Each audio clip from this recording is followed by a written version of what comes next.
Welcome to the podcast that explores the dark side of Japanese history, folklore, and urban legend, where the line between myth and reality is often uncomfortably thin. In this episode, we are looking at one of the most famous and feared ghost stories in all of Japanese culture, Yotsuya Kaidan, the tragic tale of Oiwa, a woman whose betrayal and suffering transformed her into one of Japan's most powerful and enduring vengeful spirits. This is not just a story that exists on the page or the stage. It is a legend that continues to unsettle actors, filmmakers, and audiences nearly 200 years after it was first written. Even today, many people in Japan believe that performing this story without showing proper respect can invite real misfortune. My name is Kevin O'Shea, and this is Supernatural Japan.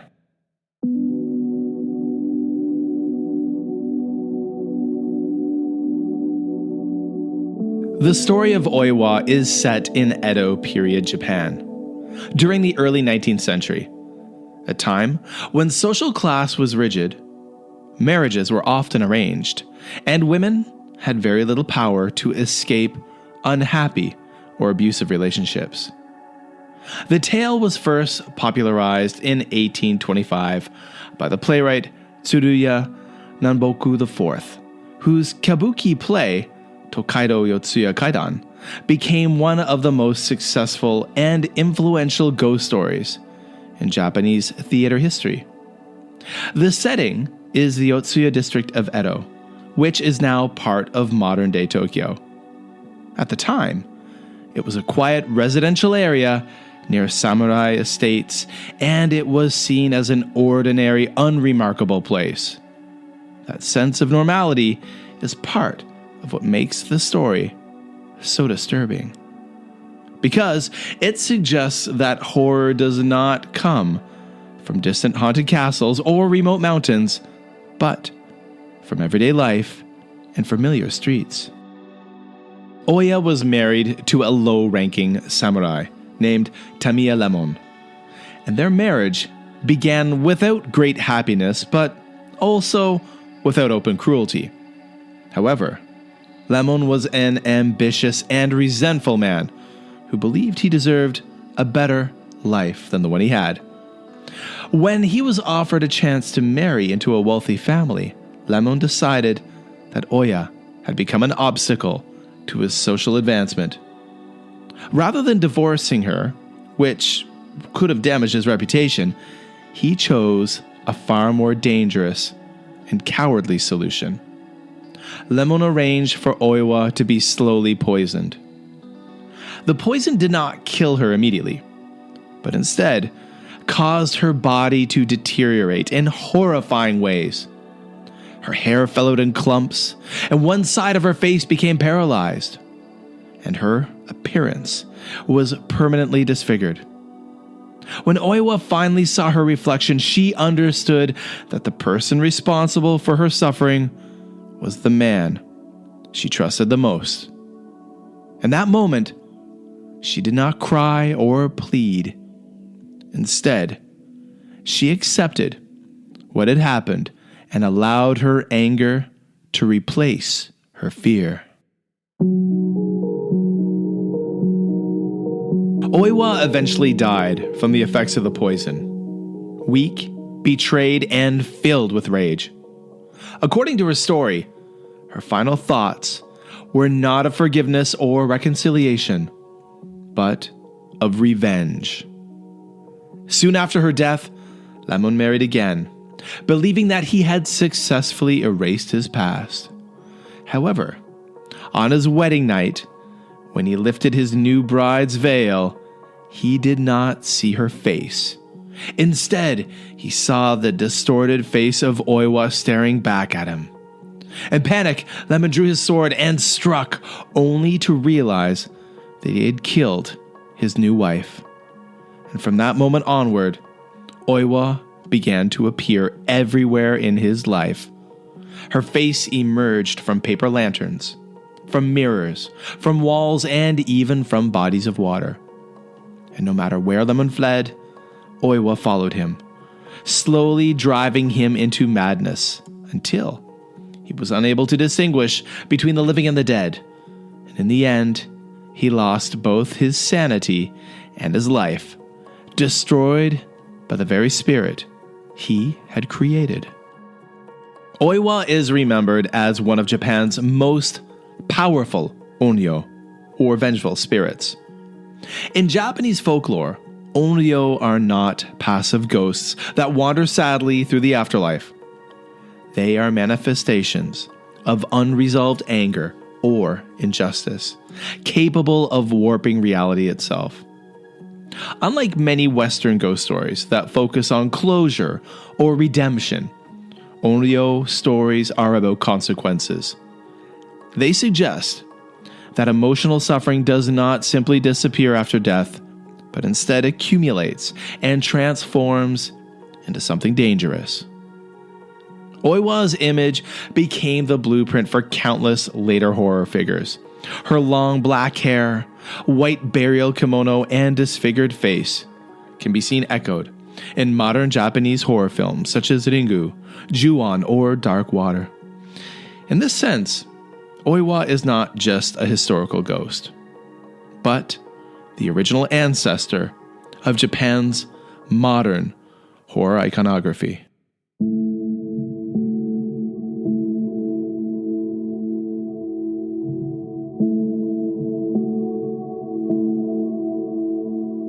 What makes the Legend of Oiwa especially unsettling is that it is tied to a real location. In Tokyo, there is a shrine known as Oiwa Inari Tamiya Shrine, which is believed to house her spirit. And for generations, actors and directors involved in productions of Yotsuya Kaidan have visited this shrine before rehearsals or filming. They do not do this purely as a symbolic gesture, but because many believe that failing to show respect to Oiwa invites misfortune. And by the way, folks, Supernatural Japan listeners, I will share photos of the Oiwa Inari Tamiya Shrine over on the Supernatural Japan Instagram and Facebook group, so go check the show notes and follow those. Now, over the years, there have been persistent reports of accidents, illnesses, equipment failures, and even deaths connected to productions that ignored the shrine. And while these incidents can be explained rationally, the pattern is strong enough to make most professionals in the Japanese theater and film world prefer not to take any risks. In Japan, disbelief does not always protect you from superstition, and sometimes it's safer to acknowledge a ghost rather than challenge it. Oiwa remains relevant because she represents more than just a supernatural threat. She embodies themes of domestic abuse, betrayal, social power, and the silencing of vulnerable people. Her story reflects a society in which many individuals, especially women, had no legal or social protection from cruelty. Rather than fading into history, Oiwa has become a cultural symbol of suppressed rage and unresolved justice. She is a reminder that suffering ignored in life may return in far more destructive forms. And this is why Yotsuya Kaidan continues to be performed, adapted, and feared. Each new generation finds something unsettlingly familiar in Oiwa's story, because the emotions that created her are still present in modern society. Oiwa does not haunt Japan because she's a ghost. She haunts Japan because her story still feels true. The Legend of Oiwa teaches us that some spirits are not born from evil, but from betrayal, silence, and suffering. Her curse was not created by magic, but by human cruelty. If you ever find yourself in the Yotsuya area of Tokyo, you can still visit the shrine dedicated to her. And whether you believe in ghosts or not, many people choose to bow their heads and offer a quiet moment of respect. Because in Japan, the most dangerous spirits are not always the ones that died violently. Sometimes, they were the ones who were wronged and never allowed to speak. Thank you for listening to Supernatural Japan. If you enjoyed this episode, please remember to follow the show wherever you find your podcast. And I'd also really appreciate it if you would leave a review and a rating. That would help so much. Absolutely. So if you're an Apple Podcast, Spotify, leave that rating, leave the review. And that really helps people like you, spooky history lovers, find the show too. Now, to see photos of Oiwa Inari Tamiya Shrine, as well as historic paintings and movie renditions of Yotsuya Kaidan, the story of Oiwa and Tamiya Lemon, follow our Instagram at Supernatural Japan. Already, some amazing folks have been coming over recently, and I'm very appreciative and very thankful to have you guys over there. Also, check out our Facebook group for additional photos. I've been posting more content on the Facebook group recently. The links are both in the show notes. Now, you can also shoot me an email anytime you'd like at supernaturaljapan@gmail.com with ideas, stories, about your own weird, spooky experiences in Japan or anywhere else in the world. I would love to hear from you. I really appreciate anyone who emails me, and I will get back to you, I promise. Now, you can also follow me, Kevin O'Shea, over on Blue Sky and X at Mad for Maple. And of course, we have a Buy Me a Coffee. You can support the show and all of my creative work there. Again, the links are in the show notes. Also, check out my weekly diary podcast, Tales from Kevin. And that's a place where I talk about my experiences as a Canadian who has been living in Asia for the past 24 years. It's everywhere you find podcasts. It's not spooky, but people who listen to it say they find it pretty interesting. Well, everyone, this has been Supernatural Japan. And I will see you next time when we explore another story where history, folklore, and the unseen world collide.